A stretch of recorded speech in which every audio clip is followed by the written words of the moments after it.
talk about what I used to do before I became a truck driver as a correctional officer. So, I started at this place called the Smith Unit, and they had one of the worst riots in Texas history. That happened before I was there, of course, but it was a rough prison, and I worked general population. That's where the offender population was out, and they were all around you. Whenever I went in, like, of course you got this academy. You go through the academy. It's like a month long, and they give you tests, and they teach you a bunch of stuff, and then they put you out there.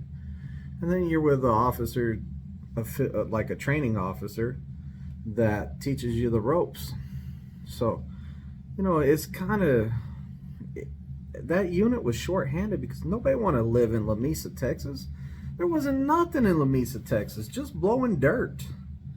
So here I am at the Smith Unit, and I'll never forget it. Like, I went in there and I was all like, oh my gosh, these people were talking trash. Like, it's like, man, what am I gonna do? Like, what am I even doing here?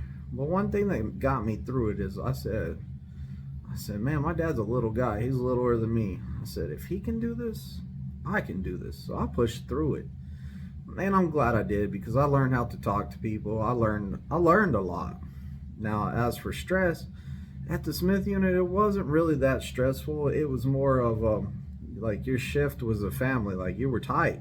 You had to be, because there was only like, I don't know, 20 people on night shift or something like that. And we were short-handed, and we still ran the unit. We still had them out for day room, taking them to rec. I worked a whole bunch of different positions. I've seen some crazy stuff. I've seen some crazy fights. It was like, man, this is nuts.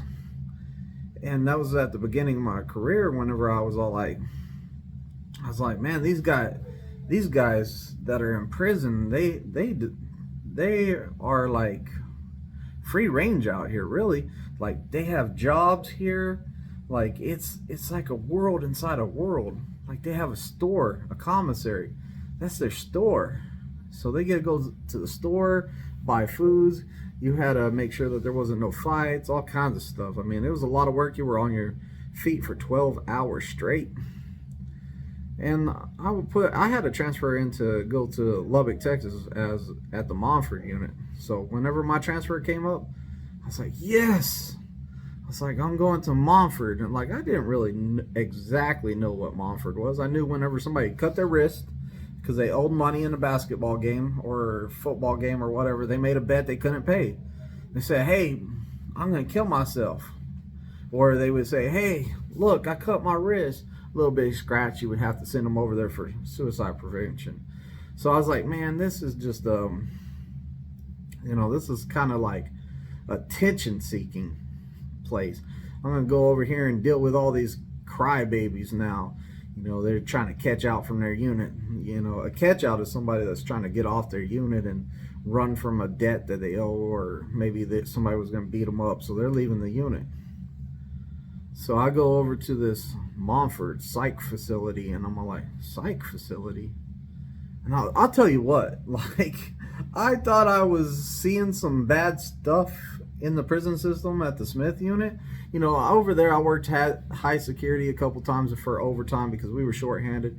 So I'm at Montford now, lots of staff. And I'm all like, there's people everywhere. I said, there's air conditioning here. In the Smith unit, if it was 90 degrees outside, it was probably 120 in that building. It was hot.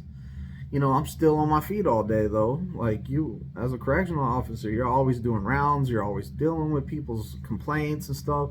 People are always asking for something, getting over on somebody, cussing you out, all this stuff.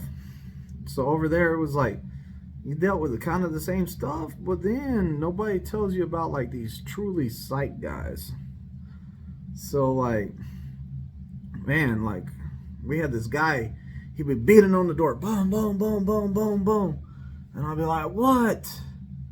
He's all like, hey, there's a little green man in my house. There's a green man in here. You got to get me out of here. So what I figured out to do is, his house smelled bad and he always smelled horrible and he didn't take showers. What I would do is say, hey man, let me go put you in the shower. You take a shower. I'm going to get this little green man out of here and I'm going to spray down some poison for him so he won't be back in there. Don't worry, it's not going to affect you, but it'll keep him out.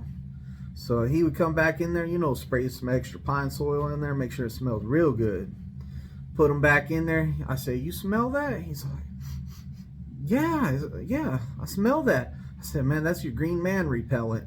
Dude wouldn't kick on the door for like 3 or 4 days, but here he would come again. Bah, bah, bah, bah. You have to do the same thing. He just got some issues. I remember one time I got in trouble over there. There was this one time I got in some pretty serious trouble because there was a whole bunch of psych offenders in the day room watching TV. And the signal was messed up. They're all like, the signal keeps going in and out. So I was like, man, I got this great idea. I'm going to try it. I told them at first, hey, I can't do nothing about it. I said, I got this great idea. I'm just going to pick up this phone since they can see me, and I'm going to tell them I'm calling the Rover Patrol, the little car that drives around the outside of the unit, checking for holes in the fence and all that stuff. I said, I'm going to call Rover Patrol. I said, I'm going to get it fixed. I'm going to call Rover Patrol. They're going to move the satellite around till they fix it. So I was all like, okay. I'm all like, yeah, move the satellite around.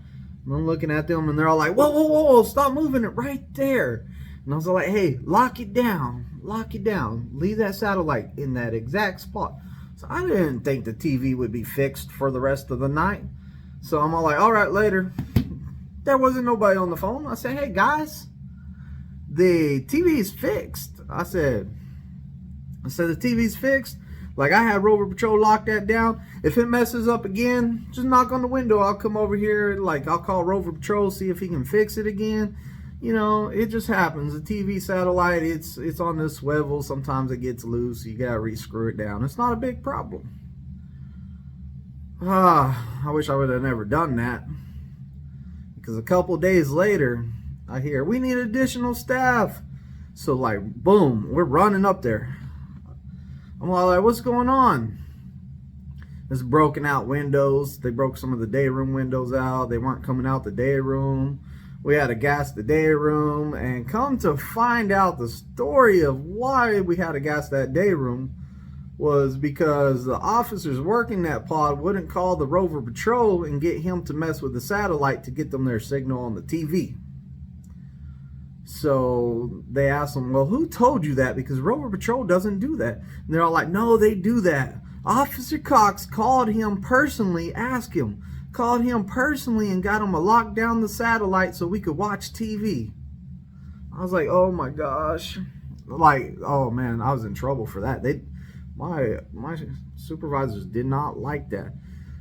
But man, like, it was work over there. Like, we had to suit up on the 5-man response team. You know, somebody was acting up in the cell, covered in blood, covered in fecal matter, whatever. And we would have to run in there slickered up in the Ninja Turtle suit, hot. We would have to go in there and restrain this guy. And it could be like one of my coworkers that's never on the team. They just felt like it was their duty to piss that dude off. And now I'm the one that has to go in the cell and get him out of there. Like, come on, man, that's ridiculous. You know, put that person that wires them up on the team. That's what we would always say. All of us guys that were on the team, put that person that wires these guys up on the team. And it wouldn't happen, but we would sure say, hey, you need to do this. But, you know, at the state, I was working a lot of overtime, and I dealt with a lot of stuff. I've seen people self-mutilate, cut ears off, cut the tip of their nose off, cut lips off, eyelids. I seen a guy take his eyes out. He took one eye out, he ate it. And then he took the other one out, you know. And I said, why don't you take your eyes out, bro? I said, why'd you do that? He said, man, I can hear my grandmother talking to me. And I said, can you see her? He said, no, but I could hear her talking to me, so I cut my eyes out. I said, do you hear with your eyes? And he's all like, well, whenever it happened, it hurt so bad I couldn't hear her no more, so yeah, I felt better about it. Say, hey, as long as you felt better about it, that's what matters. But to me, like, some of the stuff like I dealt with, like, it was use of force all the time. Like, I think that prison Montford unit was had the most use of force out of any unit. Like it was rocking and rolling, and some of these big units weren't even keeping up with the amount of uses of force we had, because you had people off their medication.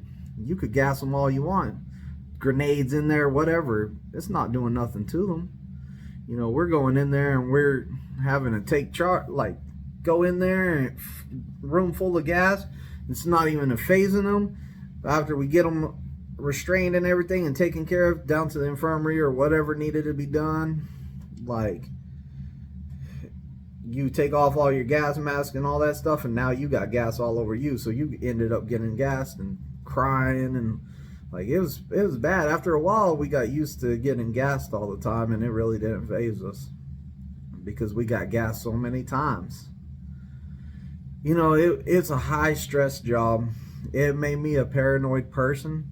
It made my home life, I would come home, I'd be stressed out. I didn't even know I was stressed out, but my family had to suffer from it. I didn't even know that I was being a jerk. Like, I was all like, man, this is normal.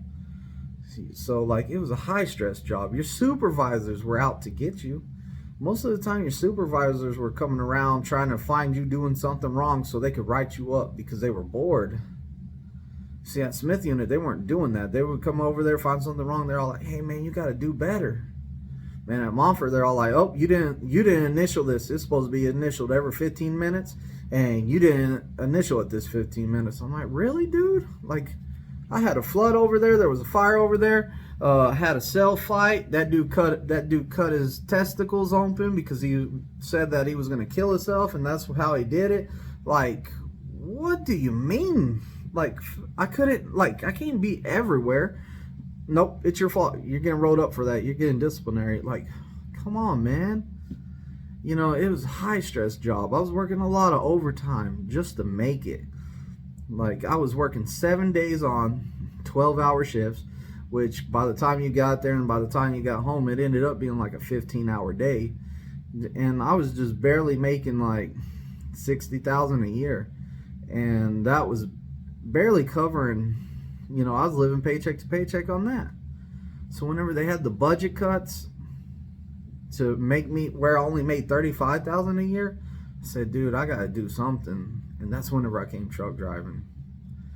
Well, that's kind of a background of corrections. Whenever I was at corrections, you know, I have a ton more stories. I wish I could tell you all of them, but you know, we really don't have time for all that. You know, I just wanted to kind of give you an insight of like where I came from, like what I used to do before this. And I think dealing with all the stress and all that stuff that I dealt with at the state of Texas is what's made me a better instructor, because I'm used to dealing with people from all over the place, and I'm used to people telling me some stupid stuff, and I have to just let it roll off of me. Like, I remember just the other day, my student got out. We laughed about it now, like it's funny now, but at the time I was like, really, he just said that? Like, he got out the truck, and I went over this maneuver with him so many times, and I was all like, man, I'm sick of going over this with you. Like, we were on day like 3 of the parallel, I think it was, and all we did was we finished up the driver's side. I said, do a passenger side. It's the same maneuver. And he comes up to me and he goes, you really need to get a Webster dictionary and look up the word instructor, because I need help and you're not helping me. I have questions and you're not answering them. I said, whoa. I said, what do you need to do right here? What did you do on the other side? You did that, and then you did what? He's all like, I got it back straight. I said, well, get in there and turn the wheel and get it back straight.